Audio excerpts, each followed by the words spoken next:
Have you ever been bowling? Not my favorite pastime, but maybe it's one of yours. The last time I went bowling with my family, which was back in the day before automatic computer scoring, you had to memorize a complicated formula or trust someone else to do the math. A strike earns 10 points plus the sum of your next two shots. A spare earns 10 points plus the sum of your next one shot. An open frame only earns the number of pins knocked down. And if that isn't complicated enough, if you roll a strike in the first shot of the 10th frame, you get two more shots. If you roll a spare in the first two shots of the 10th frame, you get one more shot. And if you leave the 10th frame open after two shots, the game is over and you don't get an additional shot. The score for the 10th frame is the total number of pins knocked down in the 10th frame. Oh, so what does that have to do with your relationship? The Apostle Paul said, "Love keeps no record of wrongs." But we all do, at least at some level. Human love is imperfect. Paul's description of love in 1 Corinthians 13 is aspirational. That is, love is a direction we can choose and a goal that's always out there somewhere ahead of us. Sometimes we bowl a strike. Sometimes we roll that big black ball right into the gutter. I was especially adept at the latter, probably because I rarely bowled.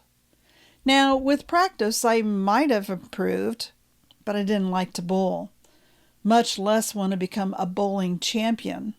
I know, sour grapes, right? Love is a choice, an aspiration, and something we choose to practice every day. Despite Paul's admonition, we do keep score. Our bodies keep score.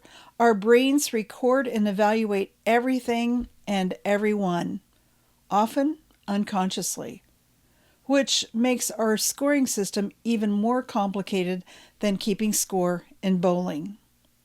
We may think we're doing well, but our computerized score tells a different story.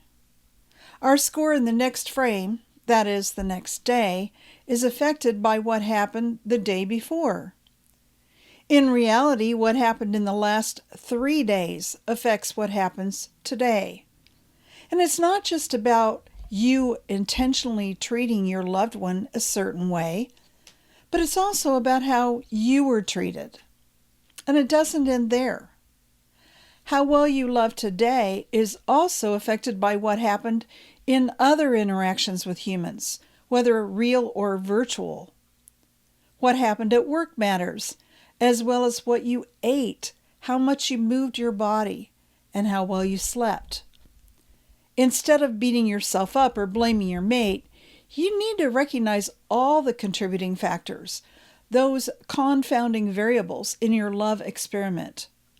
Before you decide you're a victim of your circumstances, take a good long look at the full scope of your daily life. Make a list of everything that's making life hard for you right now. Then put a check mark by the things you could change given the right tools and strategies. Does that sound overwhelming? Well, my friend, it's highly likely you are already overwhelmed. You just left the complicated daily scoring to your unconscious processes.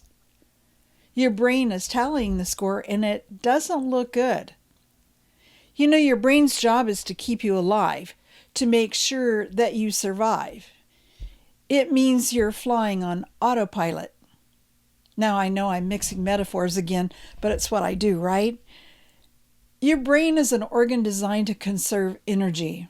It processes the data and directs you into self-protection. You avoid or you get angry. You move away or you move against. You think and act like a victim or defensively attack like a villain. That's where Paul's words remind you that it doesn't have to be that way. You can consciously choose to love, not by brute strength nor a sheer act of your own will, but by renewing your mind. That means You need to learn a new paradigm for interpreting the data, how to see things from a divine perspective, knowing the truth about yourself and your loved one. Renewing your mind will transform your life. Now that's going to take effort, teamwork even, and I'm here to help. Where to begin? Take the free relationship quiz. Just click the link in the description below and I'll email your report directly to you. How cool is that?